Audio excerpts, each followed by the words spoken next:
16 जनवरी से शुरू हुआ छात्रों का अनिश्चितकालीन अनशन। कोरोना काल से बंद पड़े अनुसूचित जाति, जनजाति एवं पिछड़ा वर्ग छात्रों के छात्रावासों को खोले जाने की मांग को लेकर छात्र बैठे अनिश्चितकालीन अनशन पर।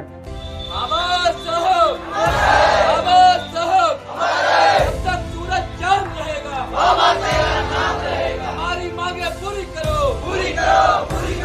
यहाँ पर आप जो छात्र देख रहे हैं, ये छात्र आज से 16 फरवरी से अनिश्चितकालीन भूख हड़ताल पर हैं। कारण यह है, इनकी यह मांग है कि अनुसूचित जाति, जनजाति और पिछड़ा वर्ग के छात्रावासों को खोला जाए। इन्होंने कई बार इसकी शिकायत एसडीएम से लेकर मुख्यमंत्री से भी की है कि छात्रावासों को खोला जाए, लेकिन अभी तक छात्रावासों को नहीं खोला जा रहा है। कारण यह है कि कोरोना काल में जब छात्रावास बंद हो गए थे, स्कूल बंद हो गए थे, और जब स्कूल स्टार्ट हो गए हैं, जो बच्चे हैं 5वीं से 8वीं तक के और 8वीं से 10वीं और 12वीं तक के और कॉलेज के बच्चों के स्कूल स्टार्ट हो गए हैं, इन छात्रों का ये कहना है कि फिर इसके बावजूद भी छात्रावास क्यों नहीं खोले जा रहे हैं। कुछ छात्र हमारे साथ में, उनसे बात करते हैं आखिर उनकी मांग क्या है और किस कारण से यहाँ पर वो अनशन पर बैठे हुए हैं। भैया ये बताइए, आप लोग 16 तारीख से अनिश्चितकालीन भूख हड़ताल पर हैं, क्या कारण है और क्या आपकी मांग है?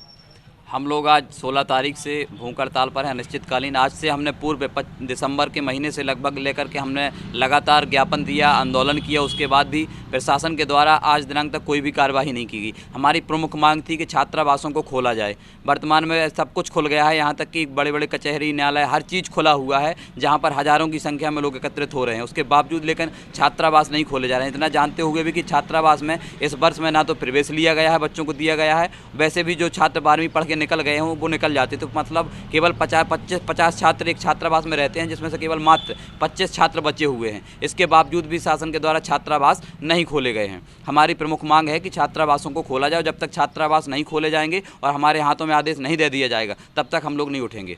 ये बताइए, जैसे छात्रावास नहीं खोले जा रहे हैं तो बच्चों की कहीं ना कहीं पढ़ाई का भी नुकसान हो रहा है। आप भी यहाँ पर अनशन पर बैठे हुए हैं, तो कितना नुकसान हो रहा है छात्रावास ना खोले जाने के कारण? छात्रावास ना खोलने जा रहे बच्चों को पढ़ाई का बहुत ज़्यादा नुकसान हो रहा है, क्योंकि मध्य प्रदेश शासन को छात्रावास खोलना चाहिए, क्योंकि बच्चे रूम लेके रह रहे हैं, उनको रूम भी नहीं दिया जा रहा है, किराया भी नहीं, उनके पास बहुत सारी समस्याएं हो रही हैं। इसलिए उनको रहने की व्यवस्था, जब स्कूल चालू हो तो रहने की व्यवस्था भी की जाए। देखिए, जैसा कि इनका स्पष्ट रूप से ये कहना है कि छात्रावासों को तुरंत खोला जाए, लेकिन अभी तक छात्रावास नहीं खोले।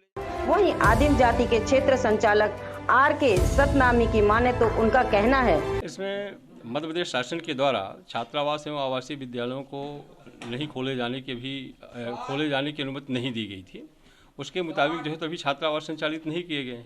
भविष्य में जैसे ही हमको निर्देश प्राप्त हो जाएंगे, वैसे ही छात्रावास खोलने की प्रक्रिया शुरू कर दी जाएगी।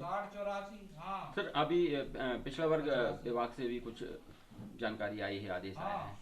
हाँ, पिछड़ा वर्ग के भी संबंध में कुछ संज्ञान में ये जानकारी प्राप्त हुई है। पिछड़ा वर्ग विभाग मेरा नहीं है, लेकिन फिर भी जो जानकारी अपने को प्राप्त हुई है कि उस विभाग में जो है तो छात्रावास खोलने की शायद अनुमति कमिश्नर के द्वारा दी गई। देखना यह है कि आखिर कब तक छात्र अनशन करते हैं और कब तक प्रशासन इनकी सुध लेता है।